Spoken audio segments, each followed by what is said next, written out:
सलाम, नमस्ते, सत श्री अकाल। मैं हूं रजा और आप देख रहे हैं रजा ग्राफी की middle east special report. Iran के टॉप सुप्रीम कमांडर के जो सबसे बड़े मौलाना हैं, उनके शागिर्द रह चुके जो मौलवी हैं, मौलाना, वो गद्दार साबित हो रहे हैं। बहुत बड़ा खुलासा है। इसके बाद हो सकता है मुझे फिर से धमकी दी जाए ईरान के चाहने वालों के द्वारा, लेकिन जो रिपोर्ट है मैं आपको ज़रूर दिखाऊंगा, क्योंकि हमारा काम है सच बताना। गोदी मीडिया वाला हमारा काम है नहीं। तो दोस्तों, खबर कुछ इस प्रकार है कि ईरान के सुप्रीम लीडर के अंतर्गत रहते हुए, उनके अंडर रहकर पढ़ाई करने वाले फॉर्मर स्टूडेंट, जो इनके छात्र रह चुके हैं, जो काबिल मौलाना हैं और काफ़ी बड़े जाने माने बताए जाते हैं, लेकिन नाम नहीं है, यहाँ रोक दूंगा आपको। इल्ज़ाम ये है और ख़ुलासा ये है, इजराइल का न्यूज़ चैनल है I24, इसने इन्वेस्टिगेशन करी है, जिसके बाद इसने एक रिपोर्ट जारी करी है, जिस रिपोर्ट में बताया है कि सुप्रीम लीडर के करीबी मौलवी फॉर्मर स्टूडेंट वो चुपके से इजराइल आए थे और इजराइल आने के बाद उन्होंने नेतन्याहू समेत कई बड़े नेताओं से मुलाकात करी थी। रुक जाइए, और आगे इसी रिपोर्ट में सुनिए, आगे इसी रिपोर्ट में कहा है कि वो ईरानी मौलाना जो हैं अक्सर अमेरिका आते जाते रहते हैं।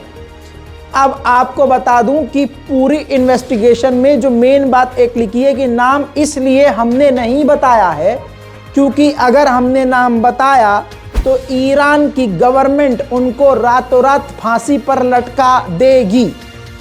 दोस्तों, ईरान के लिए अब तक का ये सबसे बड़ा झटका हो सकता है। ईरान के सुप्रीम लीडर के छात्र गद्दार कैसे हो सकते हैं, ये दिमाग में बात नहीं आ रही है। लेकिन आपको बता दूं कि सिर्फ इस मीडिया में नहीं, ये देखिए कई जगह ये खबर ऑलरेडी आ चुकी है और हमने एक एक जुमला पढ़ा है। रिपोर्ट काफ़ी दावे के साथ किया जा रहा है और रिपोर्ट में काफ़ी बड़ी बातें हैं, लेकिन अब ये तो कुछ दिन बाद ही पता चलेगा जब ईरान इन्वेस्टिगेशन करेगा। ईरान की जांच एजेंसियों में हड़कंप मचा हुआ है और इसकी जांच लगभग इंटरनल लेवल पर शुरू हो चुकी है। अब आगे बढ़ते हैं। ईरान के लॉ मेकर ने एक इंटरव्यू में सच उगल दिया है। ईरान के लॉ मेकर ने इंटरव्यू देते हुए कहा कि इस साल के शुरुआत में ही, यानी इसी जनवरी, फरवरी और मार्च, यानी जनवरी तो समझिए निकल गया, फरवरी और मार्च से शुरू हो जाएगा Su-35 फाइटर जेट मिलना, जो रूस ईरान को देना अब इस मार्च से लगभग शुरू कर देगा। फाइटर जेट समेत हेलीकॉप्टर और डिफेंस सिस्टम भी रूस हमको प्रोवाइड करवाएगा। हम दोनों के बीच ये डील हुई है। बातों ही बातों में ईरान के लॉ मेकर के द्वारा ये बात सामने आ गई और 8-10 दिन पहले जो रिपोर्ट हमने आपको यूक्रेन रूस वॉर अपडेट में ये बात बताई थी कि ईरान को अपने फाइटर जेट देगा इन ड्रोन्स के बदले, वो रिपोर्ट सही साबित हुई। उधर तेल और गैस ईंधन महंगा हो रहा है और ऐसे में ईरान की करेंसी काफ़ी डाउन है। ऐसे में नहीं पता क्यों ईरान ने अपने साथी सीरिया को ही झटका दे दिया है। जानकारी कुछ इस प्रकार से है कि ईरान काफ़ी सस्ते दामों में तेल सीरिया को देता था और ज़्यादातर सीरिया उधारी पर चल रहा था। अब सीरिया को ईरान की गवर्नमेंट ने कह दिया है कि उधार चुकता करो और अब हम तुम्हें फ्री में तेल नहीं देंगे। साथ ही क्रूड ऑयल का जो प्राइस है वो डबल कर दिया है। सीरिया के लिए बड़ी मुसीबत खड़ी हो गई है। अमेरिका का एक स्टेट अटलांटा, वहां पर बाइडेन जाने वाले थे। ये तस्वीर देखिए, ईरान के कुछ रहने वाले और अमेरिकी ईरानियन लोगों ने ईरान का झंडा लेकर वहां प्रदर्शन करना शुरू कर दिया। अगर हकीकत देखा जाए तो ये सब बाइडेन का ही, अमेरिका का ही षड्यंत्र है, ताकि मीडिया में हवा बनाई जा सके कि पूरी दुनिया की आवाम ईरान के खिलाफ है। उधर इजराइल को आप कितना ही ताकतवर समझ लीजिए, लेकिन इस नेतन्याहू से खुद यहूदी भी परेशान हैं।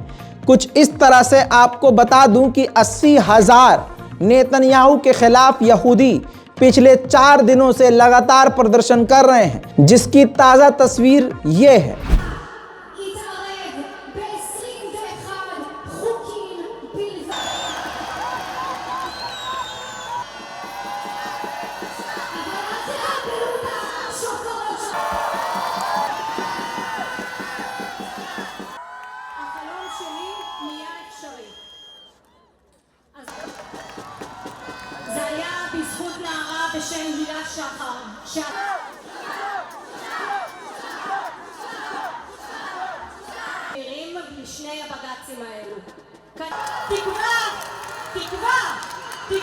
ये तस्वीर देखने के बाद अब आप इजराइल के प्रेसिडेंट का बयान सुनेंगे तो आपको समझ में आएगा कि इजराइल के हालात कितने बुरे हो चुके हैं। इजराइल के प्रेसिडेंट ने कहा है कि इस वक्त पूरा इजराइल कॉन्स्टिट्यूशनल क्राइसिस झेल रहा है, देख रहा है, यानी वहाँ कानून खतरे में है, संविधान खतरे में है, और ये सब नेतन्याहू की वजह से है। दोस्तों, इन सब प्रदर्शनों को देखने के बाद नेतन्याहू ने कहा कि ये जो छोटे मोटे प्रदर्शन हो रहे हैं, इन सब की माँ नवंबर के इलेक्शन रिजल्ट हैं। जिस नवंबर के इलेक्शन रिजल्ट में मैं जीता था, इसी वजह से मेरे खिलाफ ये प्रदर्शन हो रहे हैं। अरे लपर झंटस, ये तो बात सारी दुनिया जान रही है और ख़ुद यहूदी तुझे क्राइम मिनिस्टर कह रहे हैं। अब एक बड़ी मज़ेदार खबर, आईडीएफ की मिलिट्री का एक कैंप था जहाँ पर ट्रेनिंग चल रही थी। उस मिलिट्री बेस पर मौजूद एक सैनिक को ग्रेनेड मिला, ऐसे ही खुले मैदान में ग्रेनेड।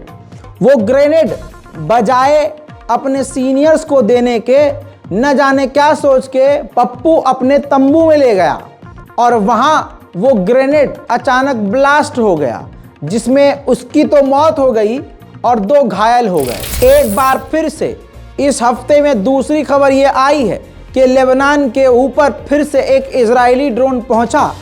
पहले को तो मार गिराया, लेकिन इस वाले ड्रोन के बारे में लेबनान ने बताया कि हम उसको मार नहीं पाए। दोस्तों, अगले इस तस्वीर को देखिए। इजराइल ने 45 साल के इस मुस्लिम फिलिस्तीनी युवक का कत्ल कर दिया है। कत्ल करने का वीडियो मौजूद है, लेकिन आप देख नहीं सकते और यूट्यूब वो आपको देखने नहीं देगा। इजराइल हर दूसरे दिन फिलिस्तीनियों का कत्ल कर रहा है, जिसका विरोध अमेरिका, जर्मनी, फ्रांस, ब्रिटेन तक कर रहे हैं, लेकिन नेतन्याहू की सरकार पर कोई फर्क नहीं पड़ रहा। उधर मैं आपको तुर्की ले चलूं तो तुर्की के राष्ट्रपति रजब तैयब एर्दोगान ने कहा कि हमारा मकसद है कि लॉन्ग रेंज की हम मिसाइल बनाएं अपने ही देश में, यानी आत्मनिर्भर। भारत की जगह आत्मनिर्भर तुर्की हो रहा है। बात यहाँ भारत की आई है तो बता दें कि भारत हमारा तो चाइना निर्भर हो गया है। रिपोर्ट नेशनल प्राइम टाइम की देख लीजिएगा। वहीं आपको ये बता दूं कि कहा यह गया है रजब तैयब एर्दोगान की तरफ से कि 500 से 1000 किलोमीटर दूरी तक की मार करने वाली मिसाइल हमारा मकसद है। उधर चाइना और तुर्की में थोड़ी सी खटास पैदा हो सकती है, क्योंकि युगांडा और चाइना के बीच में किसी ट्रेड को लेकर डील हुई थी। अभी वो पूरी चीज सामने नहीं आई है, लेकिन बड़ी डील थी। लगभग 2.2 बिलियन की डील युगांडा ने चाइना से करी थी, लेकिन न जाने युगांडा को क्या हुआ कि युगांडा ने वो डील चाइना से तोड़कर तुर्की से कर ली। अच्छा, रोनाल्डो को तो सऊदी के क्लब ने ले लिया है और रोनाल्डो ने ज्वाइन भी कर लिया है। इसके बाद दुनिया में टॉप लेवल पर एक और है फुटबॉलर, नाम है मेसी। मेसी को भी अरब साइन करना चाह रहा है। अरब के 2 बड़े फुटबॉल क्लब बड़ा ऑफर लेकर खड़े हैं। वहीं मोहम्मद बिन सलमान तो पूरी दुनिया की बड़ी बड़ी एंटरटेनमेंट संस्था हो या दूसरी, बस उनको खरीदने में लगे हैं। ये अच्छा भी है, उनके पैसा कमाने का जरिया भी है।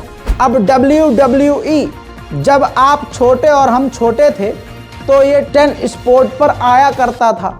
जी हाँ, वही WWE जो कभी WWF था। उसके CEO ने रिजाइन दे दिया है और खबर ये आ रही है कि मोहम्मद बिन सलमान खुद WWE को खरीद रहे हैं। साउथ कोरिया के प्रेसिडेंट यूएई पहुंच गए और यूएई का बहुत बड़ा है दिल, तो उन्होंने कह दिया है कि हम $30 बिलियन साउथ कोरिया में इन्वेस्ट करेंगे।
मिडिल ईस्ट में खबरें बहुत होती हैं, अक्सर बहुत खबरें होती हैं, लेकिन हम आपको वही दिखाते हैं जो आपके लिए ज़रूरी है और कोई आपको दिखाएगा नहीं।